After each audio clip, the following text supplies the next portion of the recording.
గడియారం లేని రోజు. గడియారం చూడకుండా కరెక్ట్గా మధ్యాహ్నం 12 గంటలకు నిద్ర లేపితే 500 బంగారు నాణేలు ఇస్తా, లేదంటే ఏడాది పాటు ఉచితంగా పనిచేయాలి అని ఒక కోటీశ్వరుడు తన పనివాడితో ఛాలెంజ్ చేశాడు. పనివాడు ముందు సరే అన్నాడు.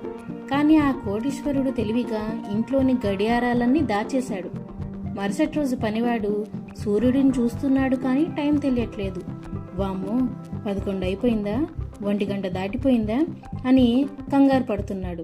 ఎందుకంటే తప్పు టైంకి లేపితే ఏడాది కష్టం వృధా అవుతుందన్నది అతని బాధ. అప్పుడే పనివాడికి ఒక అద్భుతమైన ఆలోచన వచ్చింది.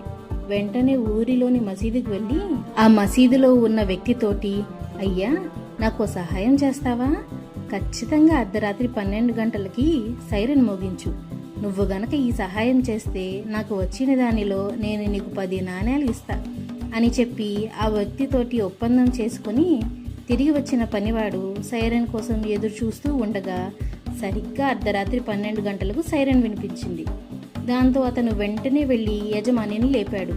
షాక్ అయ్యి నిద్రలో నుంచి లేచిన యజమానితో, అయ్యా, మీరు తెలివితో గడియారాలు దాచారు, కానీ నేను నా సమయస్ఫూర్తితో టైం కనుక్కున్నాను అని పెద్దగా నవ్వాడు.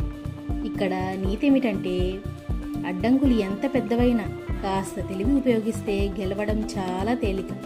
మీకు గనక ఈ స్టోరీ నచ్చితే లైక్ చేయండి, సబ్స్క్రైబ్ చేసుకోవడం మాత్రం మర్చిపోకండి.